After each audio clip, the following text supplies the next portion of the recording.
Cobra Red Boxing. We're here in the gym. We're up north in Crewe, and we're with Nathan Gorman and our very own Matty Harris from West Mids.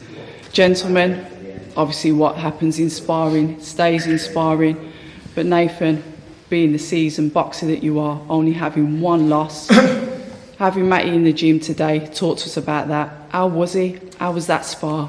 Very good.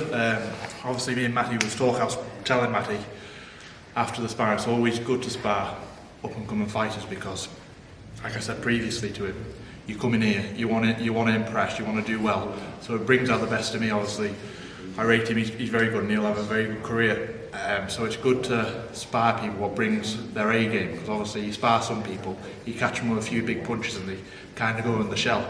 Obviously with Matty, you catch him with a good few, he gives you a good few back, so it's really good sparring for me. And you know, he's good, he can move, 6'10", good looking. It was really good, it was good sparring for me. So, brilliant stuff. Over to you then, Matty. How was it for you? Look, they're very complimentary of each other. You were even having some banter when you was in the ring. Yeah. I won't ask what you were discussing, because like we said, it stays in there. But Matt, how was that for you? And compare Nathan to other spars that you've had, other boxers that you've sparred. Yeah, let's get down to it, no holds barred. How did you find it sparring Nathan? Do you know what? He's good, he's strong, fucking, I'm not sure if you tell by looking at him, he's fucking strong when he's in there. Technically very good, good jab, solid, everything's, he don't really touch too much, he gets into it, that. But yeah, it's good work. Amongst the people I've sparred, probably, definitely up there. He's very experienced, he's only 25, 19 fights, something like that. Do you know what I mean? And in terms of professional experience, I think he's one of the most experienced I've been in there with. Not just in terms of the amount of fights he's had, but the quality of his opposition that he's had as well. Do you know what I mean? And he brings that to the ring every time, so it's good work, and I can always learn off Nathan. Again, he's not one that will come and hold back in sparring, as much as it is. We're now trying to take each other's heads. It's work, yeah, exactly. But exactly, it's work. Outside the ring, it don't matter. You can be mates and all that kind of stuff, and have a laugh and a joke. But obviously in there, it's a different story, isn't it? Yeah, we saw some really good work from the both of you. Like I said, I won't get into detail.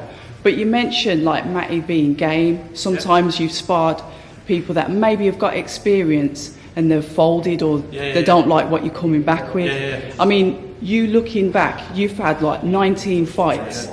You're looking at him now as a prospect coming through. With that attitude from now, how do you see his career progressing? I think he'll do very, very well. Obviously, listen, he's starting off his career. There's no need to get mad and rush him and stuff. He's only, how old are you, Matt? 21. 21.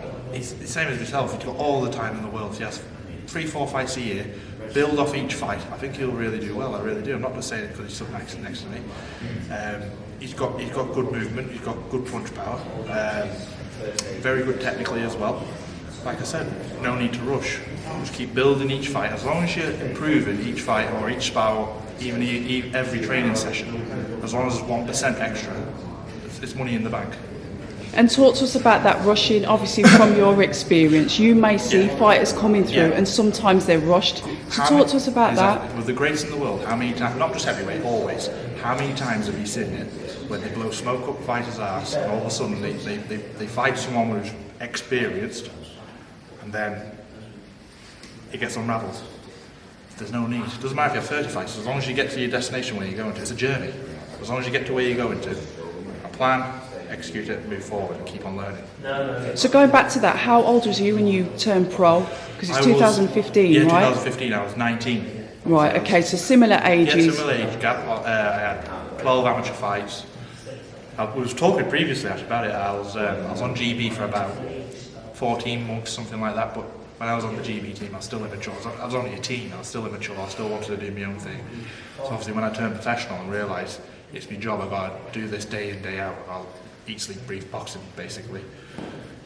I think I had 4 to 5 fights in my first year, and each fight, I learned off each fight. You know, you fight all comers that go, you fight the journeyman what doesn't throw a punch, you fight people what's game, you fight boxers, you fight fighters, you fight all sorts.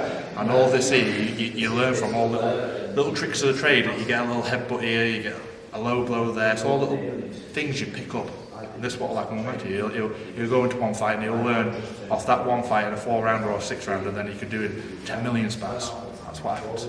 And taking that advice then, you looking back at your younger self, similar amount of amateur bouts, you're going back in time and talking to your younger self.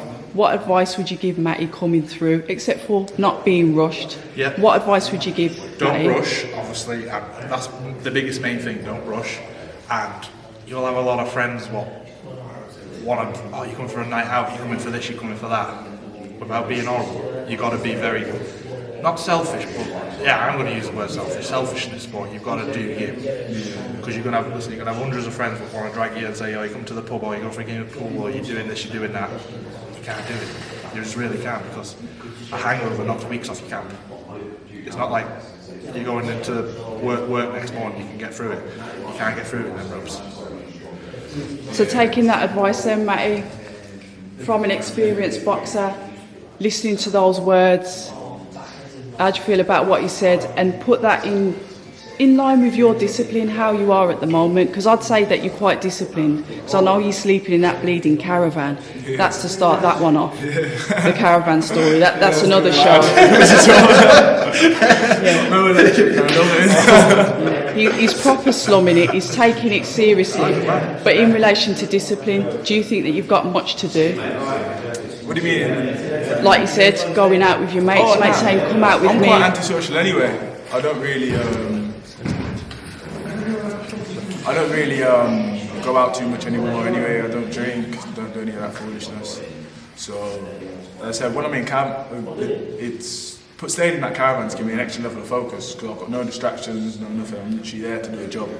I'm there 5-6 days a week for work, go home on the weekend, chill out, and then back to work again. So, and even when I go home, I rest, chill out, because I know I've got another hard week coming up. So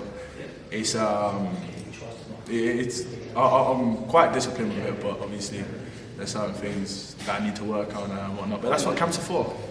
And it's all learning, and I'm sure it's still all learning for you, even 19 fights in. Massively. I've got so much more to learn. Like I said, I'm in the gym and I learn every single day, so I've got so much more to learn. And progression in each fight, I keep on learning. Like I said, it's a journey. You're not just going to one stop and you finish. There's all sorts of all sorts of things you got to get through. You got to be put down. You got to get cut. You got to hurt your hand. There's all sorts of stuff what's got to happen. So as long as I keep on learning, improving, I keep on pressing. That's the main thing, really. As long as I'm happy and content with what I'm doing, it doesn't matter what everyone else thinks. As long as I'm happy with my own career. And that's another thing. I know I overheard you talking about it, but dealing with like social media, comments, you know, the keyboard warriors that have got all the experience in the world but none. What advice would you give to Matty around that? I used to like to or listen to him every day. Now I just let go of you. At the end of the day, we're doing us. There's not many people in the world. There's not many people in the world who can say professional fighters. And you can't do this sport unless you've got thick skin anyway. Yeah, exactly. I've got very thick skin. But I was going to say, I've grown up around it and whatnot, people talking rubbish to each other, all that kind of stuff. So it don't bother me. I've never. It's not something I won't look at too deep into it, because it's people saying stuff behind the keyboard. Do you really think that bothers me? Do you know what I mean? The same people wouldn't say, as you said, someone come up and had a picture. Someone come up and had a picture of me, right? Yeah. And I went down his Twitter. And about 3 days prior, he was tweeting me, "Oh, you're bald, you're fat, you're crap," and all stuff like that. When he met me, he said, "Oh, you're the nicest lad I've ever met." Wow. So it's just it just goes to show, doesn't props it? When he met me, props changed his mind. You don't know. Could I ask, if you'd saw those tweets before you met him, what would the conversation have been like then? I don't think I'd have, because he was about 4'1" and maybe about 6 stone. So I don't think I'd have done much. Wow. Can we? Where's Max? Where's Edwin gone? I was going to say, I was just going to get a couple of words from how you guys thought it went. Go on, hop in. Go on, I can pull the camera out. It's like happy families in here. All these exhausting. Yeah. Max, this is big guy now. So twins. who are you actually training? Is there no loyalty with you at all? This is just a beer thing. Oh, It's is a beer it? thing. Yeah. Wow. What about? So from trainer then to manager, how do you think that went today? Like I said, I know you can't go into detail, but how did you find Matty's performance? I thought he did really well, really well. The first time we sparred Nathan, I think brought Matt on a hell of a lot. Even Matt he's probably already said in the interview, I would have brought him on. First time I sparred Nathan, I was fucking left 2 black eyes and a bruise on my forehead. It was about a year ago, and that was, but obviously, It's learning. Come on, Exactly, it's learning. It's learning. but yeah. And we talk about having, because Nathan is like a high level fighter, you know, he's very experienced. So putting a young prospect in that is yet to have his debut in with somebody like Nathan, why so soon? Experience. Matty's had a short amateur career, he needs to get experience, you can't buy it, they don't pretend to have it. Experience, you've got to get it from somewhere, and this is the best man to get it from. Max? Yeah, really good rounds. Nathan's a top fighter, you know, powerful man. You've got to be switched on with him. So, mate, you know, Matt's been working on his focus, keeping his focus on in the ring, and he had to have it every second in there with Nathan. Nathan's a class fighter, so Matt's got to be like, he's got to be at his best in there, to stay in there with him. And moving forward then, other spars that we're looking to get Matty to have before he has his debut, which I'm sure is coming up shortly. Who else are you looking to get him to spar with, to get that extra experience? And will we be coming back to Nathan again? Hopefully. Yeah, hopefully we'll. I think we're trying to get a thing going with Nathan where we'll come to them and then they come to us, so it'll be a regular thing if he needs the rounds. And as for Matt, he'll be sparring with Solomon Dakers next week, Tuesday, and maybe Richard Riakpo. So we're going to get different varying, you know, different sparring partners, and you can take something from each spar. Yeah. And as his manager, can you let us know when we can expect Matt to make his debut? Because we're all waiting now. You know, he's been signed. Something in the near future. There's nothing confirmed yet, but it won't be too long. So as soon as it's confirmed, we'll let the day out. Awesome stuff. Gentlemen, is there anything that you want to add? Because I don't want to keep this too long. You're knackered. You had a really good session out there. Is there anything that you want to add before I turn off the recording? No, just thanks to Nathan. Good rounds again today, brother. Thank you to his team. But hopefully get a few more rounds in. As I said, debut coming up in the coming months, so I want to be prepped for that. And there's not really many people local to get better rounds in with, well, nationwide. So I really want to be mixing it with the best, really. Yeah, we're definitely looking forward to see you out there. Nathan, thank you for having us in your gym. We really appreciate that. You've been very, very welcoming. October Red Boxing. Until the next time. Hi, and thank you for watching October Red Boxing. Like, subscribe, and tap the bell for notifications. You can also find us on Instagram at October Red Boxing and on Twitter, October Red UK. And remember, at October Red, we stay ready.